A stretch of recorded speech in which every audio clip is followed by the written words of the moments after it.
President Trump holding a joint news conference with Russian President Vladimir Putin just in the last couple of hours.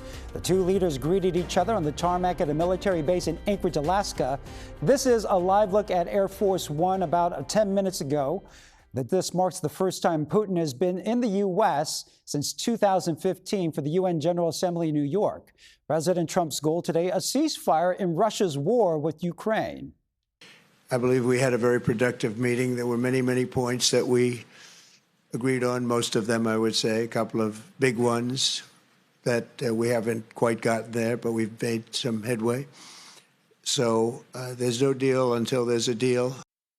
And joining us live right now is Stephen Pifer, a former U.S. ambassador to Ukraine. So, Stephen, what were your initial thoughts after watching Trump and Putin meet today? Yes, well, first of all, meetings like between leaders don't usually conclude like this, particularly with just a 12-minute press conference. Now, we don't know what still has to be agreed. Both leaders suggested that there was progress, but they hadn't got there, and that's going to be continued to be under discussion. And I guess the good news is, Mr. Trump didn't give away the store. Some, including myself, were concerned that he might get into bargaining on details about Ukraine without the Ukrainians there that could be to Ukraine's detriment.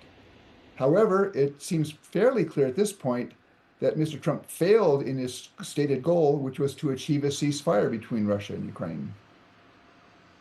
And so President Trump also said he's now going to reach out to NATO and Volodymyr Zelensky. What are those conversations going to be like?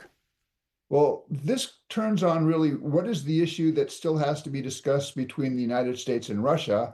It sounds to me like Mr. Trump wants to consult with the Ukrainians and the Europeans before he gets back to Putin.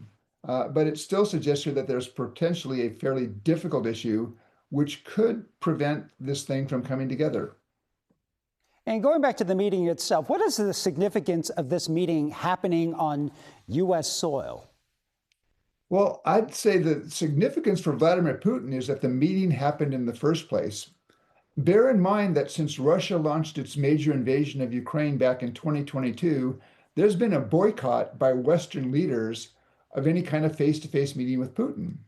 And Trump hosted him in Alaska. He broke that boycott. That is being played up in Moscow as a huge victory, that, it's as if Putin has now been legitimized again. And based on what we've heard, he didn't make any real concessions. In his press conference, he said, we still have to address the root causes. That's a Russian term, which means that there have to be significant changes, not only in Ukraine, but also in NATO Europe. So I'm not sure he gave away anything, and he still got away without any kind of penalty from Mr. Trump, who's been threatening, for some months to apply severe consequences. So those talks have not stopped Russia's offensive. In fact, a Russian missile strike killed at least one civilian in Ukraine just hours before the meeting. So what are your expectations for how the conflict will play out if a peace agreement is not reached? If a peace agreement is not reached, and at this point, I have to say I am pessimistic about this, because thus far, we have seen no sign that Moscow is prepared to compromise its demands in any way. Those demands have actually gotten even more difficult for Ukraine over the last 3.5 years. And so at this point, I think Putin still thinks he can win on the battlefield. However, the Ukrainians have shown themselves, I think, valiant as fighters.